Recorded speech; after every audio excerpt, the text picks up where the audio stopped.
Mam na imię Mikołaj, moim językiem ojczystym jest język polski, znam również język hiszpański, niderlandzki, angielski, pasywnie język portugalski i uczęszczam na podstawowy kurs języka niemieckiego po angielsku. Znam język polski, angielski oraz niemiecki i francuski na poziomie podstawowym. Moim językiem rodzimym jest język polski, znam też język angielski, język niemiecki i wczoraj zapisałam się na kurs języka hiszpańskiego. Moim językiem ojczystym jest język polski. W gimnazjum i w podstawówce przez pewien czas uczyłem się języka niemieckiego, jednak wtedy moja wiedza z języka angielskiego nie pozwalała mi wystarczająco dobrze porównać tych języków, przez co tak naprawdę uczyłem się ich osobno.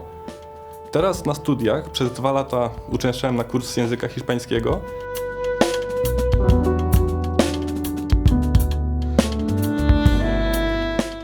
W mojej pracy zawodowej jako lektor języka hiszpańskiego i języka niderlandzkiego często zdarza się tak, że co godzinę w ciągu dnia mam zajęcia w innym języku i wyobrażam sobie tę moją znajomość języków obcych jako hula hop rozrzucone na ziemi, a ja pomiędzy tymi hula hop przeskakuję, a czasami znajduję się w 2 jednocześnie.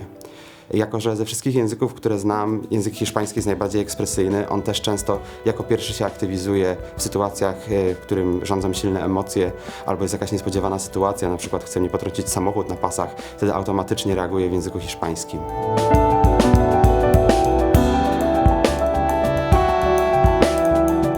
Im więcej języków znamy, tym więcej różnych schematów gramatycznych, schematów konstruowania myśli rozpoznajemy i dlatego nawet taka łacina, która jest językiem martwym, pozornie zupełnie nieprzydatnym, jednak z jakiegoś powodu znajduje się w programie na przykład anglistyki UAM. A to właśnie dlatego, że łacina otwiera nas na zupełnie nowe schematy, na terminologię, która jest bardzo powszechna w językach indoeuropejskich. I bardzo ułatwia naukę języków obcych.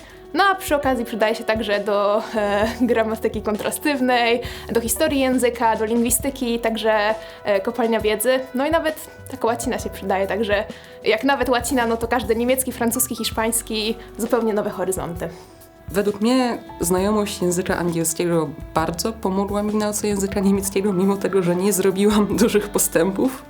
Kiedy studiowałem filologię hiszpańską, uczyłem się również języka portugalskiego. Na początku powiedziałem, że znam go pasywnie, ponieważ do tej pory umiem przeczytać różne teksty w języku portugalskim, czy artykuły naukowe w języku portugalskim i w większości je zrozumieć, ale nie umiem mówić w tym języku.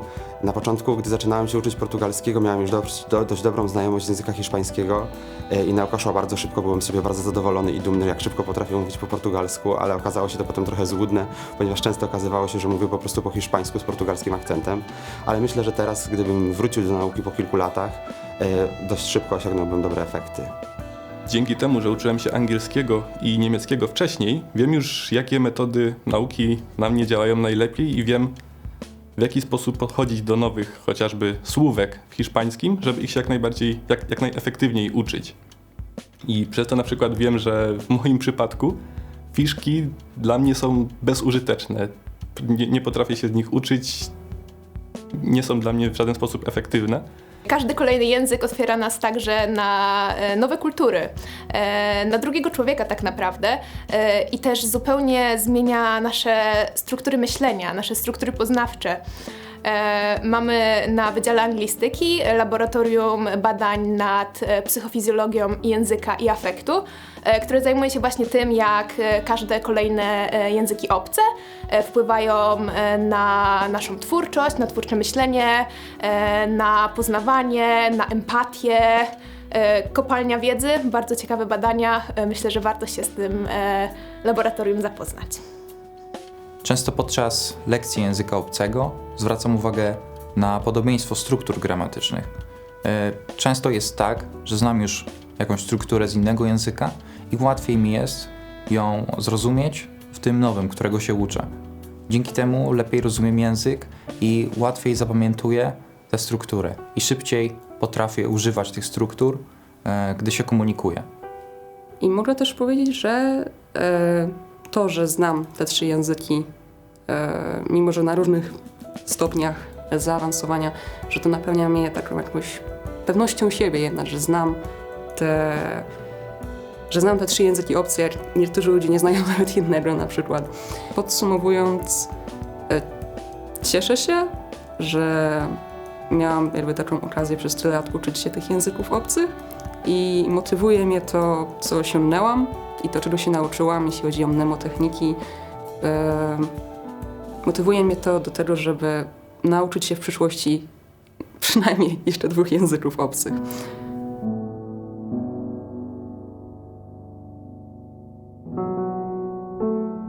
W nauce języka niemieckiego najbardziej pomaga mi język niderlandzki, jako że oba te języki pochodzą z tej samej grupy językowej i są do siebie po prostu podobne. Więc język niderlandzki pomaga mi w uczeniu się słownictwa, chociaż czasami te małe różnice pomiędzy niderlandzkim a niemieckim są trudniejsze do zapamiętania. Ale także na przykład w nauce gramatyki, ponieważ tak w języku niemieckim, tak samo jak w języku niderlandzkim, czasownik znajduje się na drugim miejscu, więc nie mam z tym za bardzo problemu. Myślę, że znajomość języków pomaga w nauce następnych. Na przykład, gdy uczę się jakiegoś języka, zwracam uwagę na struktury gramatyczne, czy znam jakieś podobne z języków, które znałem wcześniej. W toku mojej nauki. Przede wszystkim to, że że bardzo dobrze znam język angielski, że wiem, jak powinno się wymawiać dane słowa, że przeszłam bardzo intensywny kurs wymowy. Jest mi łatwiej na przykład analizować, jak dane słowo w języku niemieckim powinno być wymawiane, że jeśli zajrzę w jakimś słowniku słówko w języku niemieckim, tam widzę obok takie śmieszne literki, czyli ten międzynarodowy alfabet fonetyczny, to wiem, co to znaczy i umiem to sobie jakoś ułożyć w głowie, że tak powinno się wymawiać to słowo. Moja wiedza z języka angielskiego, która była wtedy dużo większa poprzez kursy wymowy czy gramatyki, pozwalała mi dużo lepiej uczyć się samego hiszpańskiego, bo wiedziałem, w jaki sposób, bardziej taki ustrukturyzowany sposób podejść do tych technicznych aspektów hiszpańskiego. W moim codziennym użyciu języka polskiego bardzo często używam kalek z innych języków, jako że w ciągu mojego dnia wiruję pomiędzy tymi językami i bardzo często zdarza się tak, że używam po prostu kalek językowych lub wyrażeń czy słów z innych języków. Takim przykładem może być na przykład niderlandzki czasownik stać, czyli staan, którego używa się m.in. do tego, żeby powiedzieć, że jakiś plik znajduje się na przykład na Moodle'u i bardzo często wtedy mówię po polsku plik stoi na Moodle'u.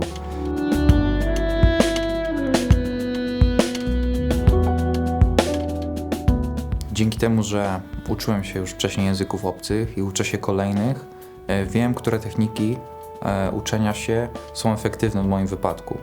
Lubię słuchać piosenek i tłumaczyć teksty i to mi zawsze pomaga. Pomaga mi się to słuchać z językiem i dzięki temu też, że znam inne języki, kojarzę czasem słownictwo, gdy te języki są podobne i pomaga mi to w lepszym zrozumieniu nowego języka. Tak jak wspomniałem wcześniej, wiedza z języka angielskiego, ta bardziej techniczna, pozwoliła mi też podejść bardziej technicznie do języka hiszpańskiego. I na przykład jeśli chodzi o wymowę, nie musiałem podchodzić do niej zupełnie osobno, ucząc się na przykład na nowo samego TH-a, tak zwanego, tylko wszedłem na ten kurs, wiedząc, że w tym kontekście i w tym po prostu robię dźwięk ten sam, który jest w angielskim. Przez co dużo łatwiej było mi ułożyć sobie to w głowie, nie mając zupełnie nowej informacji. W mojej pracy jako lektor języka hiszpańskiego i niderlandzkiego również bardzo dużo się uczę, ponieważ na niektórych zajęciach pojawiają się pytania od kursantów na temat różnych słów, których po prostu nie znam. Takim przykładem może być jedno z słów, które pojawiło się ostatnio na zajęciach z języka hiszpańskiego, to było słowo psi zaprzęg. Mam specjalny zeszyt, w którym zapisuję sobie wszystkie słowa przez cały tydzień, które są dla mnie nowe, a potem pod koniec tygodnia, najczęściej w niedzielę, przeglądam je sobie i tworzę z nich fiszki za pomocą aplikacji online i przez następny kolejny tydzień się ich uczę. Bardzo dobrze na mnie działają quizy, które sam sobie układam i później w jakimś odstępie czasu sam się nimi testuję, pogłębiając tą wiedzę. Podobnie zresztą podobnej metody używam chociażby z językiem angielskim, w którym też nadal zdarza mi się poznawać jakieś nowe zagadnienia. I znajomość języka angielskiego pomaga mi też, i to ile lat już się go uczyłam, pomaga mi przeanalizować, jakie materiały edukacyjne, jeśli chodzi o język niemiecki, będą mi pasować, a które mi absolutnie nie będą pasować, bo już wiem, jak się uczę, jak przyswajam wiedzę, więc to bardzo pomaga, jak na własną rękę szukam jakichś podręczników albo materiałów edukacyjnych. No i też przez to, że znam język angielski na tak wysokim poziomie, jest mi łatwo znaleźć dodatkowe materiały edukacyjne na internecie, czyli na przykład jakieś blogi prowadzone przez nauczycieli z innych krajów, którzy uczą języka niemieckiego, albo blogi prowadzone przez osoby, które po prostu lubią uczyć się języków obcych i dzielą się jakimiś wskazówkami na ten temat. Kolejnym językiem, który pomaga mi w życiu, jest język angielski, jako że bardzo wiele materiałów dydaktycznych pojawia się właśnie w języku angielskim, więc na przykład gdy nie mogę znaleźć odpowiedzi na jakieś nurtujące mnie pytania po polsku, czy na przykład po niderlandzku, czy po hiszpańsku, wtedy sięgam właśnie do pozycji anglojęzycznych. Każdy nowy język poszerza też dostępną dla nas bazę materiałów do nauki języków. Ponieważ języka niemieckiego, francuskiego czy hiszpańskiego nie musimy się uczyć jedynie z materiałów przeznaczonych dla Polaków, a już szczególnie z tych materiałów szkolnych. Można się tego uczyć także za pomocą angielskiego, za pomocą niemieckiego, w zależności od tego, jaki język jest nam najbliższy.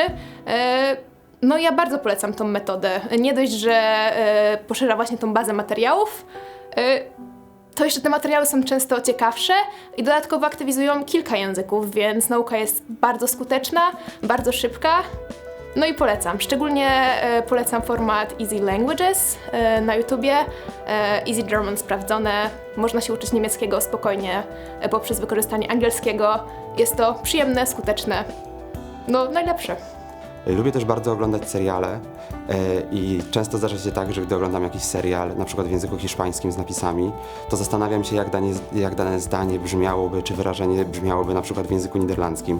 I wtedy często zatrzymuję po prostu odcinek i szukam odpowiedzi na nurtujące mnie pytanie.